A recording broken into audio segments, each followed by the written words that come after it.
በጣም ፍሪነቷ ደስ ይላል ምናምን። ወገኖቼ ፍሪነት እንዴት ነው የምታዩትና? እንዴት ነው ከዚህ ጀምሮ እስከዚህ ይቀመጣል? ዘመናዊ ሴተኛ ዳሪዎች በዝተውብናል ወገኖች። ይቅርታ አድርጉልኝ ስለቃሉ በጣም ኦፌንድ ማድረጋችሁ ሰዎች ካላችሁ። ወላጅም እንግዲህ ታውቃላችሁ የቲክቶክ ሱሰኛ ነው፣ ልጅም የቲክቶክ ሱሰኛ ነው። ይሄ ስለሆነ አሁን የጊዜው ትሬንድ የሆነ ገንዘብ ማግኛም መታወቂያም መንገድ።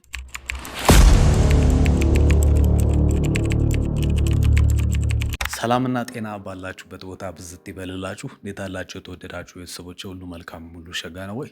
እኔ ጋር አምላክ ይመስገን ሁሉ ድንቅ ነው። በድጋሚ ተገናኝተናል። ታዲያ ሁልጊዜ እንደምመርቃችሁ እውነቴን ነው የምላችሁ፣ ጸሎታችሁን ይስማችሁ አምላክ ይለመናችሁ። አቡ እኔ ለራሴ አምን ብያለሁ። እንግዲህ ወገኖቼ በዛሬ መርሃ ግብራችን አንድ መሰረታዊ የሆነን ሀሳብ እናነሳለን ማለት ነው። በዋናነት ዓለማዊነትና መንፈሳዊነት እንዲሁም ደግሞ ትውልዱ ላይ ሚዲያዎቻችን እንዲሁም ደግሞ ሶሻል ሚዲያ ላይ ያሉ አንዳንድ እህቶች፣ አንዳንድ ወንድሞች ፕሮሞት በሚያደርጉት ሰብኮንሽስ ኦር ደግሞ ሰብሊሚናል ሜሴጆች ወጣቱ ምን ያህል እየጠፋ ነው፣ እየነሆለነ ነው።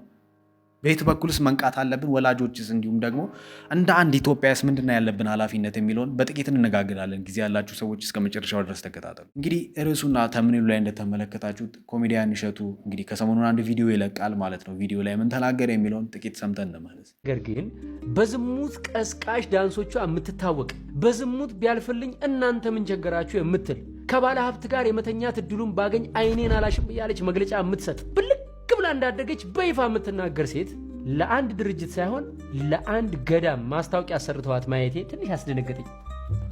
እምላችሁ በኃጢአት እንደምበልጣት ቅንጣት ታክል አልጠራጠርም። ነገር ግን በአደባባይ ኃጢአትን በመስበክ አዋርድ ያላትን ሴት የገዳም ማስታወቂያ ስትሰራ ማየት ለታዳጊ ልጆች ምንም ያክል የቆሸሸ ስብዕና ቢኖራችሁም ቤተ ክርስቲያን በእናንተ ትወከላለች የሚል ግንዛቤ ይፈጥራል። እንግዲህ የዚህችን ልጅ ግብር ልክ አይደለም ብሎ ማውገዝ መጀመሪያ ከአባቶች ይጠበቅ ነበር። ጭራሽ በብልግናሽ ከሚያደንቁሽ ተከታዮችሽ ገንዘብ ለምኝልን ብሎ መሾም በኃጢአት ያፈራችሁትም ገንዘብ ቢሆን እግዚአብሔር ይቀበል። እንግዲህ በጥቂቱ ያሰማችሁ ይህንን ነው ወገኖቼ። ሙሉ ቪዲዮን የእሱ ቻናል ላይ ገብታችሁ ተመልከቱት። በዋናነት እያወራ ያለውን ነገር ግልጽ ለማድረግ ያክል ሶሻል ሚዲያ ላይ እንግዲህ የምትሰራ ያው እንግዲህ እህቶች ሆነው ሶሻል ሚዲያ ላይ የሚሰሩ ምናልባት ሁሉም ባይሆኑም በርካቶቹ ግን ውመን ኦብጀክቲፊኬሽን ጭንቅላታቸው ሴቭ አድርገው የሆነ ነገራቸውን አውጥተው የሚሸጡ ዘመናዊ ሴተኛ ዳሪዎች በዝተውብናል ወገኖች። ይቅርታ አድርጉልኝ ስለቃሉ በጣም ኦፌንድ ማድረጋችሁ ሰዎች ካላችሁ። ምክንያቱም በዚህ ጊዜ ወገኖች ያለን ነገር ሶሻል ሚዲያ ላይ መገልበጥ ገንዘብም ስለሆነ፣ ስለዚህ በጣም ብዙ ሰው ደግሞ ስፔሻሊ እህቶችን ያጠቃል ይህ አጋንንት። ያላቸው ነገር ዞር ብለው ሲመለከቱ ጥሩ መቀመጫ፣ ጥሩ የሰውነት ቅርጽ፣ ጥሩም ባይሆን ወገኖቼ የሆነ ጥሩ ካሜራ አድርገው ከውስጥ ያለውን ጡት ማያዣ አውልቀው በቲሸርት መዝሙር መዘመር፣ የሆነ ነገር ማድረግ፣ የሆነ ነገር መናገር፣ ልብስም ሲስተዋወቅ ከመቀመጫ ዙሚን አድርገ መቅረጽ ቢዝነሱ ላይ ማርኬቲንግ ወገኖቼ በዋናነት የሚሰራ ስራውን። ስለዚህ በዚህ ምክንያት ወገኖቼ ምንም ሰው ራሱ ምን ይለኛል የሚል አስተሳሰብ ከወጣቱ ጭንቅላት ውስጥ ወጣ። በዚህ ሰዓት ወገኖች እንግዲህ ሜንስትሪም የሚባሉ ሚዲያዎቻችንም የሚሰጉት ሶሻል ሚዲያ ላይ ያሉ ሰዎችን መጥተው የሆነ ነገር የሚያሳዩን የሆነ ቪዲዮ ብቻ ሳይሆን ወገኖች ትውልድ የሚቀረጽበትም ትምህርት ቤት ሆኗል። በነገራችን ላይ ልጆቻችሁ ትምህርት ቤት ገብተው ከሚማሩት ይልቅ ስልክ ሰታችኋቸው ቲክቶክ እያዩ ቪዲዮ እያዩ የሚማሩት ትምህርት በጣም ይበልጣል። ጭንቅላታቸውን በዛኛው ጽንፍ ጠምልሎ ለማንሆለል ዳቢሎስ ትልቅ ስራ እየሰራ ነው ያለው። ወላጅም እንግዲህ ታውቃላችሁ የቲክቶክ ሱሰኛ ነው፣ ልጅም የቲክቶክ ሱሰኛ ነው። አሁን እኮ የ7 የ6 ዓመት ምናምን ልጆች ቤት ሲመጡ ቲክቶክ ነው የሚመለከቱት። እኔ በጣም ነው የምደነቀው። አይ እንዳያለቅስ ብዬ እኮ ነው ስልክ የምሰጠው። አሁን ቢያለቅስ አይሻልም? ነገ አንቺን ትውልድንም ከሚያስለቅስ ነግራችኋለሁ። ቤተሰቦች ራሱ ነው ልለው ወገኖች የማይሆን ቦታ ላይ ነው ያለው። ይቅርታ አድርጉልኝ ስለምጠቀመው አይለቃል በጣም ስለሚያናደኝና ስለሚያሳዝነኝ ነው። በሌላ ጽፍ አያችሁ ልጅን በሚሄድበት መንገድ ምራው ይላል ቃል እግዚአብሔር። ነገር ግን ምራው የተባለው ወላጅ ራሱ ኮምፓሱ የጠፋበት ሲሆን እንዴት ነው የሚያሳዝን። ታዲያ ወገኖች ኮሜዲያን እሸቱም እየተናገረ ያለው ይህንን ነው። እንግዲህ ልጅቷን የገዳም ማስታወቂያ ያሰሯታል ቤተክርስቲያን። ከዛ ጥቂት ሰዓታት በኋላ እንግዲህ በጣም መቀመጫዋን በሚገርም አይነት ሁኔታ እየወዘወዘች ሰውነቷ ላይ የተለጠፈ ልብስ ለብሳ ያው ወገኖች ይሄ ስለሆነ አሁን የጊዜው ትሬንድ የሆነ ገንዘብ ማግኛም መታወቂያም መንገድ። ፕላትፎርሙ ራሱ ፕሮሞት አያደርገም። እውቀት ይዘ ከመጣ በጣም ብዙ ይለፋሉ። በነገራችን እንደዚህ አይነት ስራ የሚሰሩ ሰዎች ኖሌጅ ይዘ የሚጠቅም ነገር ይዘ ከመጣ አንተን በማጣጣል የማይጠቅም ነገርን ግን ግሎሪፋይ በማድረግ ነው ትውልድ የሚጠመደው። ቲክቶክ ደግሞ ይህንን ለመስራት ወገኖች ትልቅ አስተዋጽኦ እያደረገ ነው ያለው አፍሪካ ውስጥ፣ ኢትዮጵያ ውስጥ። ታውቃላችሁ፣ ቻይና ሀገር ነው የተመሰረተው ይሄ አፕሊኬሽን። ቻይኖች ግን የራሳቸው ቲክቶክ አላቸው።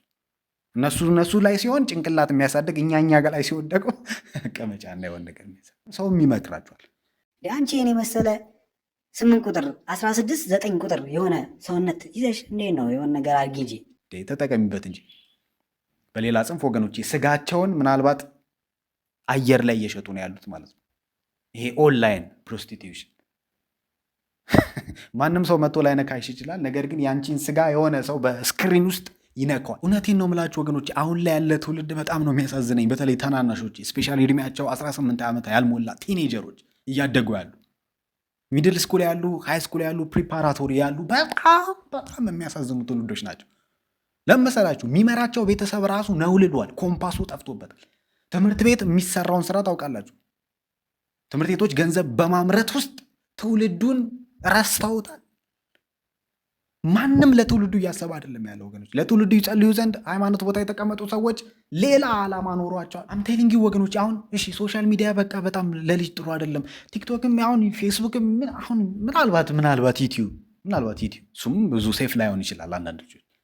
ነገር ግን እሺ ሶሻል ሚዲያ እንኳን ይቅርባቸው፣ አትሊስት ቴሌቪዥን ይመልከቱ፣ ሜንስትሪም ላይ ይዝናኑ ብላችሁ ቲቪ ስትከፍቱላቸው ወገኖች አሁን ላይ ቲቪ ላይ የሚሞላፈጡ የሚጃጃሉ የሚዲያን ፕሮፌሽናሊቲ ያልጠበቁ አንዳንድ ህፃናት ትላልቅ ሰዎችን ነው የምንመለከተው። እኔ ወገኖች አልዋሻችሁም፣ ማለት በጣም ነው የምናድደው። አንዳንድ ለምሳሌ ይህንን ቪዲዮ ተመልከቱት። ያለ ነገር ይሄ ማለት ነው እንዴት እንደመጣ ሲያሳይ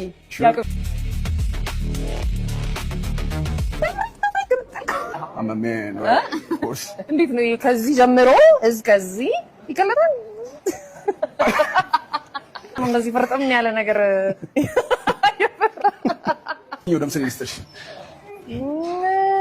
ከዚህኛው ይሄ በጣም ዘለላው ያምራል። እንደዚህ እየመጣ ነው። ጥርሴ ስልማዱ ነው አይኔን አታስቀው ይላል አበሻ። አብታ ልጅ ወገነች። አሁን ይህንን የምትመለከት የ14 የ15 ዓመት ልጅ ትዝናና ሊሆን ይችላል። አንተንም ምናልባት አንቺንም አስቆሽ ሊሆን ይችላል። በጣም ፍሪነቷ ደስ ይላል ምናምን። ወገኖቼ ፍሪነት እንዴት ነው የምታዩት እናንተ? ስርዓትና አግባብ ወገኖቼ መሰረታዊ ነገር ነው። ቃል እግዚአብሔርም ሲናገር ሁሉ ነገር በአግባብና በስርዓት ይሁን ይላል። መስመር ሲያልፍ ብዙ ነገር ደስ አይልም። ደስ አለ ማለት ብቻ ሳይሆን ወገኖቼ ጭንቅላትንም በሆነ መልኩ ዲያብሎስ ለመጠምዘዣ ህፃናት ልጆች ላይ ዳውንሎድ ለማድረግ ይጠቀምበት።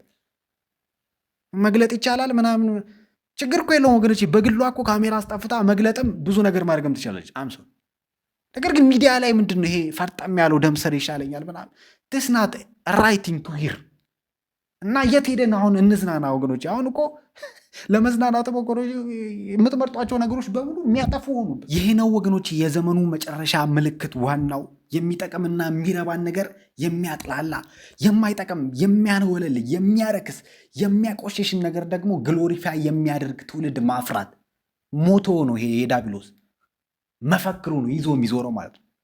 አልቲሜት ጎሉ ነው ይሄ። በነገራችን አምቴሊንግ ወገኖች ይሄ ሁላችሁ ሰውንም የማይፈራ አምላኩንም የማይፈራ ቤተሰቡንም የማይፈራ ትውልድ መጣ ማለት ፍራ ይዛል።